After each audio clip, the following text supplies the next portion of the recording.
तुमने कभी सोचा है कि हमारी हिस्ट्री में छत्रपति शिवाजी की इतनी ज़्यादा इंपॉर्टेंस क्यों है? मतलब कि राजा तो बहुत सारे हुए हैं, चाहे फिर वो औरंगज़ेब हो या फिर अलाउद्दीन खिलजी। मतलब ये तो मज़ाक था, पर छत्रपति शिवाजी की इतनी ज़्यादा इंपॉर्टेंस इसलिए है क्योंकि मार्च 1737 में छत्रपति शिवाजी के मराठे दिल्ली तक पहुंच गए थे। इस वक्त मराठास पूरे इंडिया में सबसे बड़ी सुपर पावर थे। पर ये सब एक दिन में नहीं हुआ था। इसकी नींव, इसकी फाउंडेशन एक 16 साल के शिवाजी ने रखी थी, जब उन्होंने इतनी सी उम्र में प्रचंडगढ़ का किला जीत लिया था। उनके बारे में एक फ्रेंच ट्रैवलर बेकेरे ने लिखा कि शिवाजी ने इतनी छोटी सी सेना के साथ इतना बड़ा एम्पायर खड़ा कर दिया कि वो ईस्ट के सबसे बड़े राजाओं में से एक है। और दूसरी तरफ औरंगज़ेब ने इतने बड़े एम्पायर को अपने रिलीजियस एक्सट्रीमिज्म की वजह से मिट्टी में मिलवा दिया। तो ये सब कैसे हुआ, कैसे छत्रपति शिवाजी ने मुगल एम्पायर के एंड की नींव रखी, ये वीडियो इसी के बारे में है। पर अगर तुम्हें वीडियो इंटरेस्टिंग लगे तो सब्सक्राइब कर लेना, क्योंकि इस चैनल पर तुम्हें काफ़ी वैल्यू मिलने वाली है। तो शिवाजी महाराज ने अपनी शुरुआत आदिल शाही सल्तनत के जनरल अफजल खान को मार के की।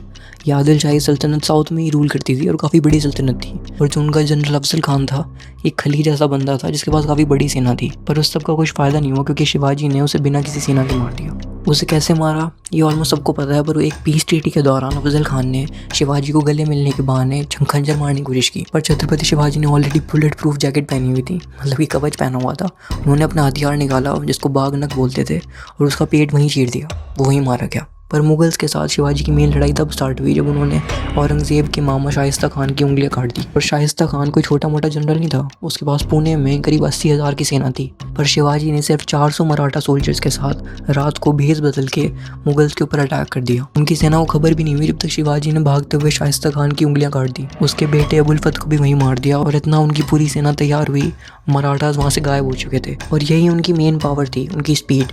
शिवाजी के पास भले ही कम सेना थी, पर वो लोग स्पेशल फोर्सेस की तरह काम करते थे। कब आए कब गए पता भी नहीं चलता था, पर एक बड़ी सेना से भी ज़्यादा नुकसान कर देते थे। इसके बाद मुगल्स के अंदर शिवाजी का एक तरह से डर बैठ गया था, और तभी उन्होंने सूरत के ऊपर रेड्स की, जो कि मुगल्स का सबसे वेल्दीएस्ट पोर्ट था। इससे उनका खजाना तो बढ़ा ही, इसके साथ साथ मुगल्स की काफ़ी ज़्यादा बेइज्जती भी हुई। पर जब जयपुर के राजा मिर्ज़ा राजा जय सिंह को औरंगज़ेब ने शिवाजी के खिलाफ भेजा, तब उन्हें पहली बार कोई ट्रीटी करनी पड़ी। जय सिंह के पास काफ़ी बड़ी आर्मी तो थी ही, वो काफ़ी स्ट्रॉन्ग जनरल भी था। पर शिवाजी ने उसे काफ़ी ज़्यादा लेटर्स लिखे कि आप अपने भाइयों के खिलाफ ही क्यों लड़ रहे हो। पर जय सिंह ने बात नहीं मानी, और शिवाजी को औरंगज़ेब से मिलने आगरा जाना पड़ा, जहाँ उनको अरेस्ट कर लिया और उनको मारने की प्लानिंग चलने लगी।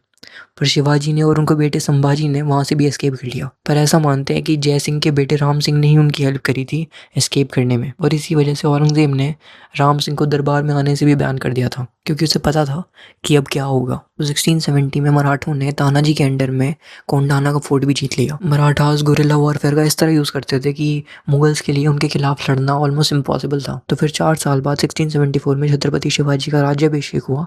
और इसके ऊपर एक काफ़ी बड़ी कंट्रोवर्सी भी है, जो कि काफ़ी पॉलिटिशियंस यूज़ करते हैं अलग अलग कास्ट को लड़ाने के लिए। ऐसा मानते हैं कि जिस पंडित ने शिवाजी महाराज का राज्याभिषेक किया था, उसने अपने पैर के अंगूठे से उनका तिलक किया था। पर यह बात बिल्कुल गलत है, बिल्कुल फॉल्स है, इसका हमारे पास कोई रिकॉर्ड नहीं है।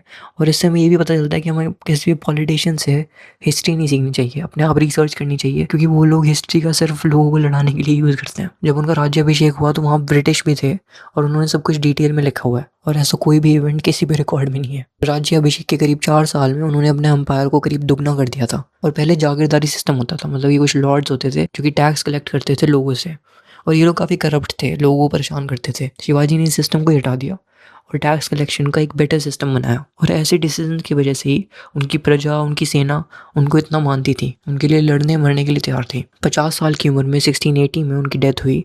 पर उन्होंने एक ऐसा सिस्टम बना दिया था, एक ऐसी सेना बना दी थी जो कितनी भी बड़ी सेना से लड़ सकती थी। उनके पास ऐसे टैक्टिक्स थे, इस तरीके से वो लड़ते थे, वो गोरिल्ला वॉरफेयर का यूज़ करते थे। उनकी स्पीड इतनी ज़्यादा थी कि वो लोग किसी भी बड़ी सेना से लड़ सकते थे। और इसी वजह से उनकी डेथ के करीब 60 साल बाद पेशवा बाजीराव के अंडर में मराठी दिल्ली तक पहुंच गए थे। पर इसकी जो चिंगारी थी वो छत्रपति शिवाजी ने ही लगाई थी। और उस वक्त पे मुगल एम्पायर के खिलाफ कुछ ही राजा थे जो खड़े हुए थे, और शिवाजी उनमें सबसे आगे थे। इन सब रीजंस की वजह से ही शिवाजी की इतनी ज़्यादा इंपॉर्टेंस है हमारी हिस्ट्री में। अगर तुम्हें वीडियो पसंद आई हो तो चैनल को सब्सक्राइब कर लेना, और मुझे और ऐसे टॉपिक्स के बारे में बताओ जो कि काफ़ी इंटरेस्टिंग हो, जिसके बारे में मैं वीडियो बना सकूँ।